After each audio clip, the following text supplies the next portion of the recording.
From ghoulies and ghosties, and long-legged beasties, and things that go bump in the night. Good Lord, deliver us. Good evening, ladies and gentlemen, and welcome to Seekers of the Supernatural. I'm your moderator, Tony Spera, with hosts Ed and Lorraine Warren. Tonight's program will be an exciting one, and it will include ghosties and beasties and things that go bump in the night.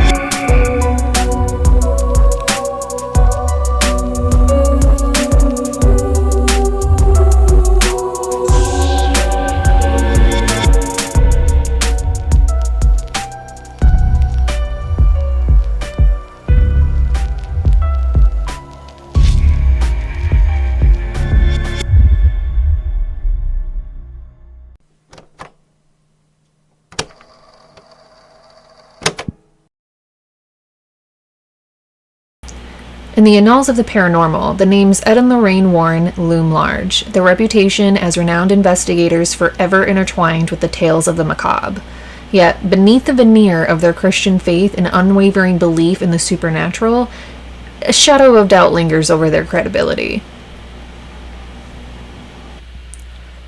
As an observer, I had excitedly watched their investigations via my TV screen. The experiences I watched them encounter left me grappling with the enigma that was the Warrens. Their unwavering conviction in the existence of ghosts and demons was palpable, their every word and action imbued with a sense of urgency. They spoke of haunted houses, demonic possessions, and otherworldly entities with an authority that left little room for skepticism. However, as I delved deeper into their world, cracks began to appear in their facade. Rumors of stage investigations and exaggerated claims circulated among skeptics, casting a pall over their reputation. Some accused them of exploiting the vulnerable for financial gain, while others questioned their motives and methods. However, I must add, upon my own research, it doesn't appear that the Warrens had any financial gains from the families they quote-unquote helped.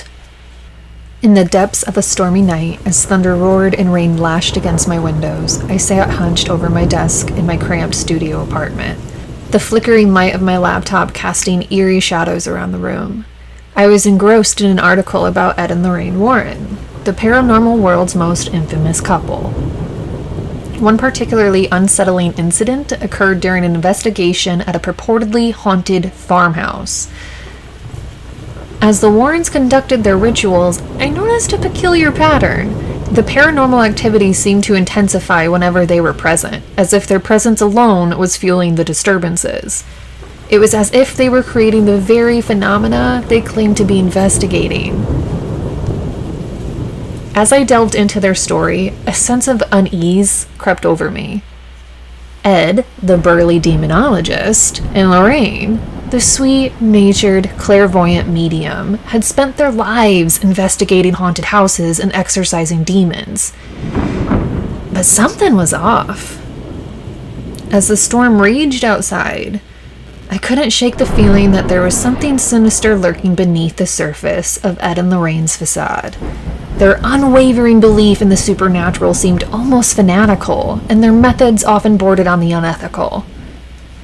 The article I was reading presented a damning indictment of their credibility. It cited numerous cases where their investigations had been debunked, claims of exorcism had been proven false, and witnesses had accused them of staging events, manipulating evidence, and even preying on the mentally ill.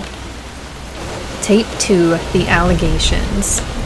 The Piran family, 1973, the family that was being discussed in the article.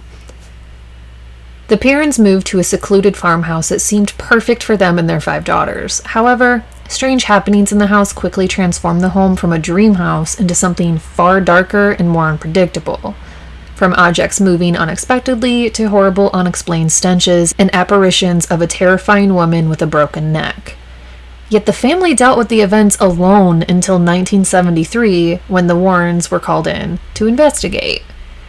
And they quickly declared the house to be possessed by a malevolent spirit, Bathsheba Sherman, a long-dead woman who had been accused of witchcraft and murdering a child.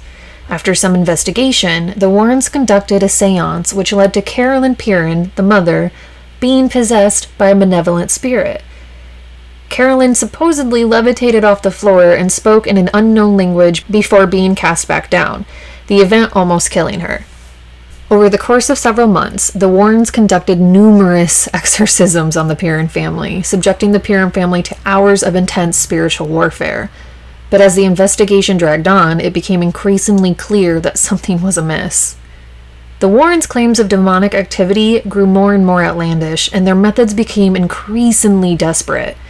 They used holy water, crucifixes, and even a Ouija board in their attempts to rid the house of its supposed evil.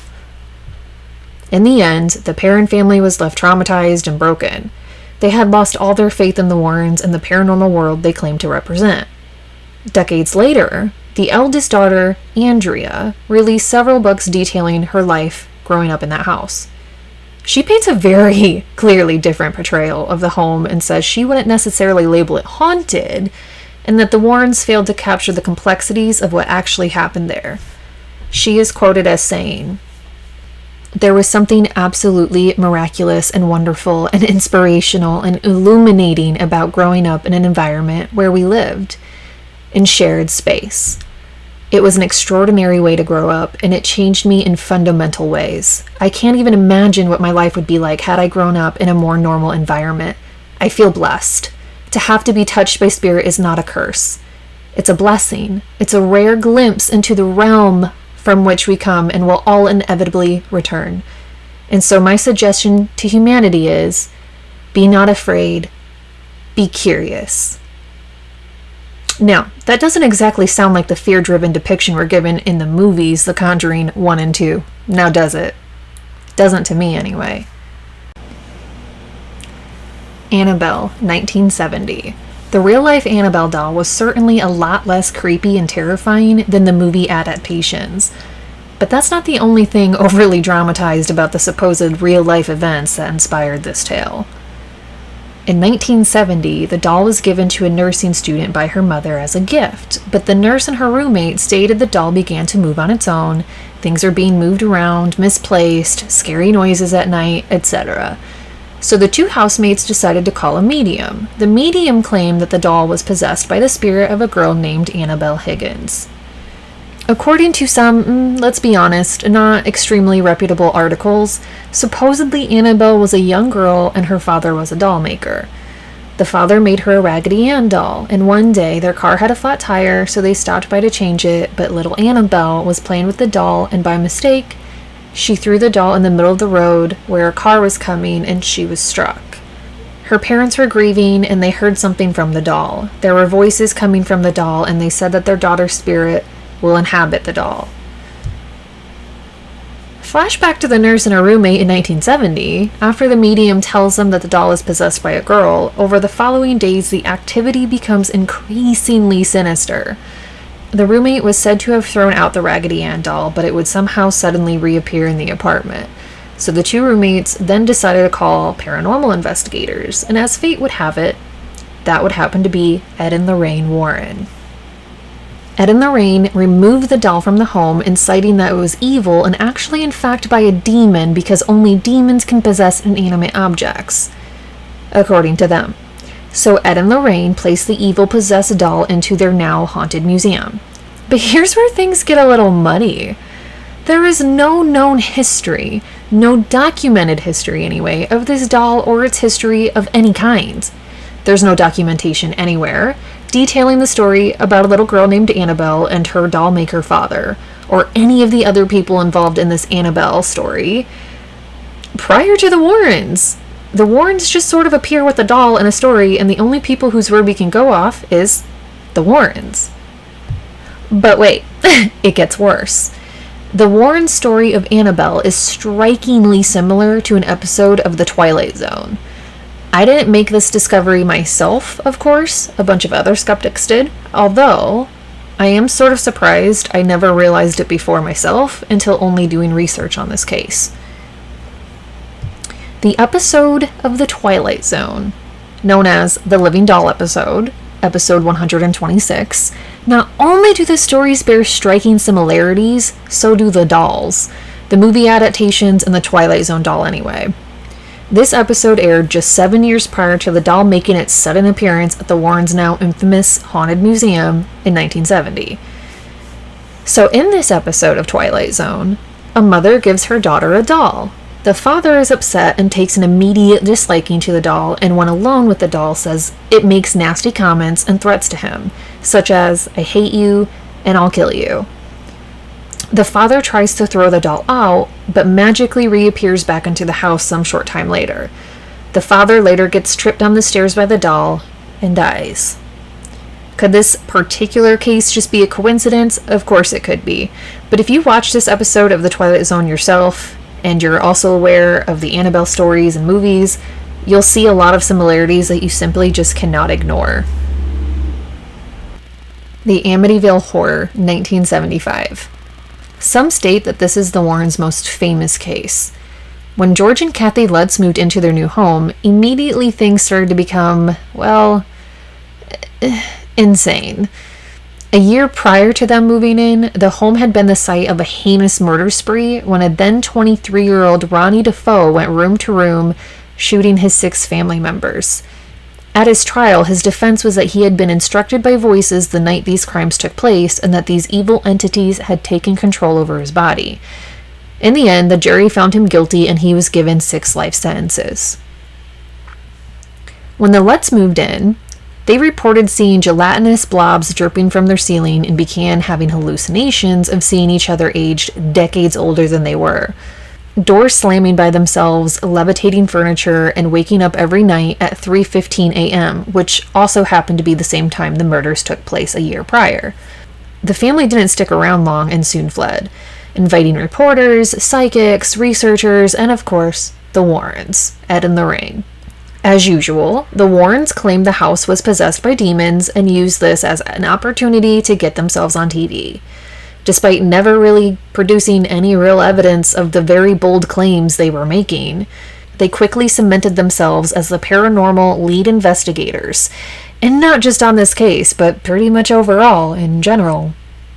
The Lutz sometime later published a book detailing their horrifying experiences, which was of course later adapted into the movie, The Amityville Horror.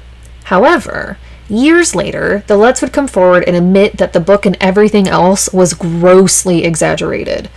The Lutz admitted to having a creative brainstorming session with the Warrens over a few bottles of wine. Worse yet, Ronnie Defoe, the murderer from the year prior to the Lutz moving in, years later also admitted that him confessing to evil entities, speaking to him, and controlling his body to carry out those horrific crimes, well yeah, that was all a big fat lie. He did that in order to plead insanity. Shocker. So in that case, that lie was not provided by the Warrens, but, I mean, the facts still remain the same. It wouldn't have mattered if Ronnie Defoe had pleaded insane or not. The Warrens would have found another way to make things fit their narrative. It's supposed to be based on a true story, a claim that's helped put the Amityville Horror at the top of the movie charts. But we spoke to someone who says Hollywood's treatment of the whole Amityville case is horrifying. I was absolutely disgusted with what I'm seeing. Christopher Quarantino is in a position to judge. As a boy, he fled this house with his mom and adoptive father, Kathy and George Lutz, starting the whole Amityville saga. We went back to the home with Christopher, and in an exclusive first-ever interview, he blasted what he sees as the untruths in the movie. The only thing that they got right is that our family moved in that house and we left. But he says both movies are far from accurate. This scene, for instance. That didn't happen. Again, that's Hollywood portraying the story. Or this one. Were there swarms of flies? There was definitely a lot of flies, nothing again like what Hollywood's portraying it. He says he did see a shadowy presence. It looked as large as a man and was heading towards me. Were you scared living there? At times, for sure, yes, very. Quarantino attributes much of the Amityville hype over the years to his adopted father. He claims Lutz exaggerated stories of the house being haunted to help write the book, which started the Amityville phenomenon. In fact, they're now suing each other. Maybe a judge can get to the bottom of what really happened in that house. The Snedeker House in 1986, aka The Haunting in Connecticut. The family moved into this home in 1986 for several reasons. One, it was cheap, and two, it was close to the hospital for their son's cancer treatments. The family begins to notice strange things almost immediately upon moving in, but the father mostly plays it off. Even the mother at first chalked everything up to stress and sleep deprivation. When the boy started acting strangely, it was first assumed to be due to his medication and treatments. He was noted to be aggressive and at times would lash out. The mother soon discovers their home prior to them moving in was operated as a funeral home for many years. The son and the other children start to see this entity with long dark hair that begins to torment the eldest son and makes his behavior escalate. Objects begin moving and disappearing, things continually worsen, and so, lo and behold, the family call Ed and Lorraine Warren. The thing about this, though, before the Warrens even had a chance to arrive, the son was diagnosed with schizophrenia, which I'm sure, as most of you would know, it's a condition where the person can sometimes suffer from extreme auditory and visual hallucinations. Ed and Lorraine arrive, and Lorraine is quick to solve the problem. She almost immediately exclaims that the house is being inhabited by a demon. But not just one demon, several demons, and many dark entities, because according to Lorraine Warren, the funeral owner had practiced necromancy. That's right, necromancy. So naturally, her next leap was to perform an exorcism performed by her demonologist husband, Ed. And according to them, it worked, and the house had settled. Everything was perfect. At first, anyway. Ed and Lorraine published a book about this investigation titled In a Dark Place. The book also just so happened to be co-written by a fictional horror writer, that's not suspicious, named Ray Gardner, who would later make some very bold claims himself and accusations against the Warrens. Ray Gardner interviewed the family for this book, and through his interviews realized there were some massive holes and inconsistencies in the things Ed had told him, and the things the family were telling him. Ray confronted Ed about these concerns, and Ed Warren responded with, "They're crazy. You're only getting one part of the story. Use what we have and just make it scary."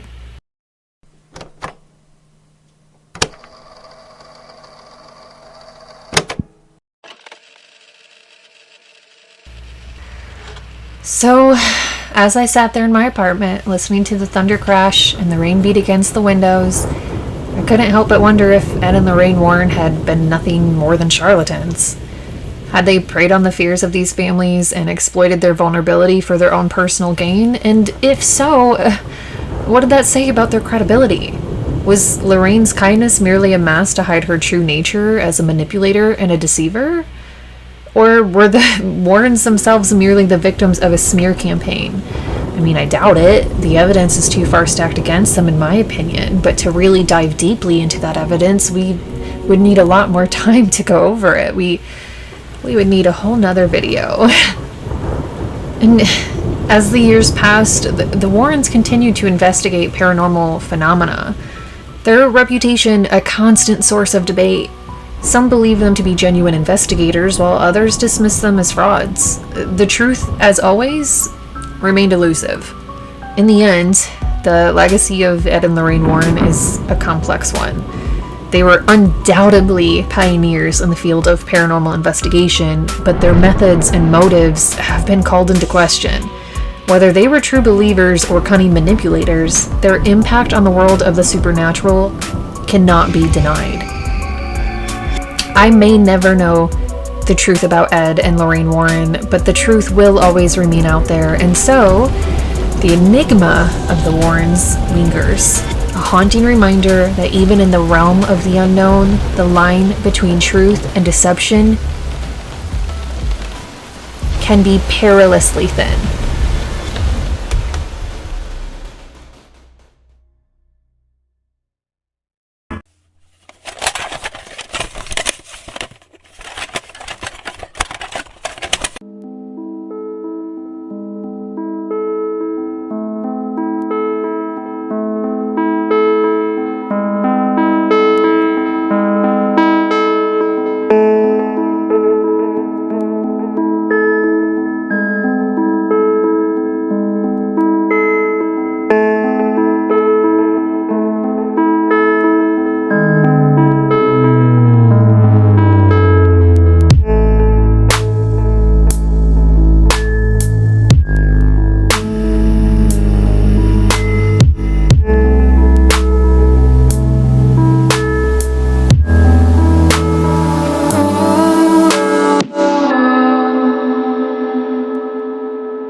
was real.